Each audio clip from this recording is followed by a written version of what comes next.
سورہ طٰہٰ آیت نمبر 50 اردو ترجمہ۔ تو جو کچھ کرنا چاہے کر لے، تو زیادہ سے زیادہ بس اسی دنیا کی زندگی کا فیصلہ کر سکتا ہے۔ ہم تو اپنے رب پر ایمان لے آئے تاکہ وہ ہماری خطائیں معاف کر دے اور اس جادوگری سے جس پر تو نے ہمیں مجبور کیا تھا درگزر فرمائے۔ اللہ ہی اچھا ہے اور وہی باقی رہنے والا ہے۔ حقیقت یہ ہے کہ جو مجرم بن کر اپنے رب کے حضور حاضر ہوگا اس کے لیے جہنم ہے جس میں وہ نہ جیے گا نہ مرے گا، اور جو اس کے حضور مومن کی حیثیت سے حاضر ہوگا جس نے نیک عمل کیے ہوں گے، ایسے سب لوگوں کے لیے بلند درجے ہیں، سدا بہار باغ ہیں جن کے نیچے نہریں بہہ رہی ہوں گی، ان میں وہ ہمیشہ رہیں گے۔ یہ جزا ہے اس شخص کی جو پاکیزگی اختیار کرے۔ ہم نے موسیٰ پر وحی کی کہ اب راتوں رات میرے بندوں کو لے کر چل پڑ اور ان کے لیے سمندر میں سے سوکھی سڑک بنا لے۔ تجھے کسی کے تعاقب کا ذرا خوف نہ ہوگا اور نہ سمندر کے بیچ سے گزرتے ہوئے ڈر لگے۔ پیچھے سے فرعون اپنے لشکر لے کر پہنچا اور پھر سمندر ان پر چھا گیا جیسا کہ چھا جانے کا حق تھا۔ فرعون نے اپنی قوم کو گمراہ ہی کیا تھا، کوئی صحیح رہنمائی نہیں کی تھی۔ اے بنی اسرائیل، ہم نے تم کو تمہارے دشمن سے نجات دی اور طور کے دائیں جانب تمہاری حاضری کے لیے وقت مقرر کیا اور تم پر منن سلویٰ اتارا۔ کھاؤ ہمارا دیا ہوا پاک رزق اور اسے کھا کر سرکشی نہ کرو، ورنہ تم پر میرا غضب ٹوٹ پڑے گا، اور جس پر میرا غضب ٹوٹا وہ پھر گر کر ہی رہا۔ البتہ جو توبہ کر لے اور ایمان لائے اور نیک عمل کرے پھر سیدھا چلتا رہے، اس کے لیے بہت درگزر کرنے والا ہوں۔ اور کیا چیز تمہیں اپنی قوم سے پہلے لے آئی موسیٰ؟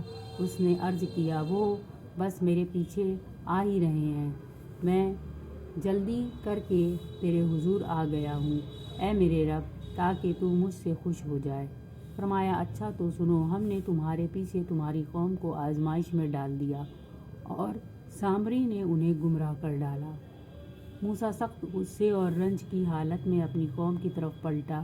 جا کر اس نے کہا، اے میری قوم کے لوگوں، کیا تمہارے رب نے تم سے اچھے وعدے نہیں کیے تھے؟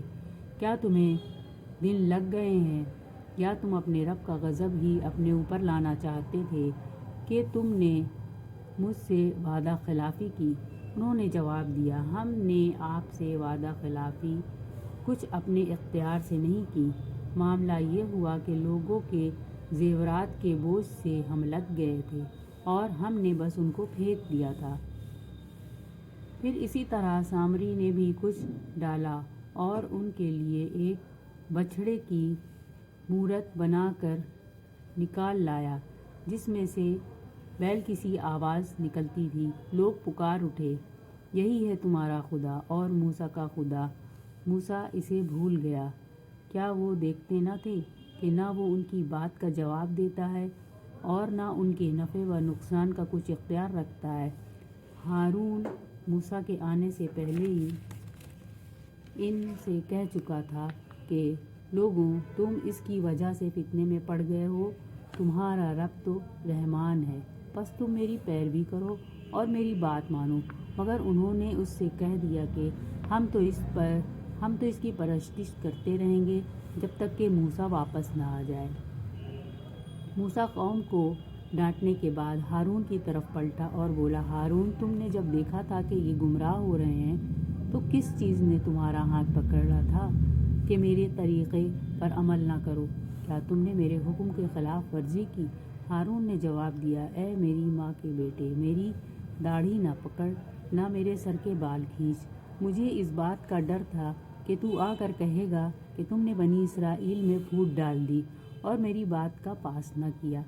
موسیٰ نے کہا، اور سامری تیرا کیا معاملہ ہے؟ اس نے جواب دیا، میں نے وہ چیز دیکھی جو ان لوگوں کو نظر نہ آئی، پس میں نے رسول کے نقش قدم سے ایک مٹھی اٹھا لی اور اس کو ڈال دیا۔ میرے نفس نے مجھے کچھ ایسا ہی سمجھایا۔ موسیٰ نے کہا اچھا تو جا، اب زندگی بھر تجھے یہی پکارتے رہنا ہے کہ مجھے نہ چھونا، اور تیرے لیے باز پرس کا ایک وقت مقرر رہے جو تجھ سے ہرگز نہ ٹلے گا، اور دیکھ اپنے اس خدا کو جس پر تو رشتہ ہوا تھا، اب ہم اسے جلا ڈالیں گے اور ریزہ ریزہ کر کے دریا میں بہا دیں گے۔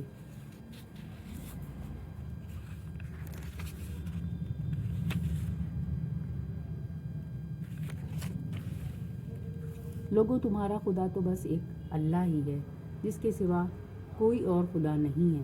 ہر چیز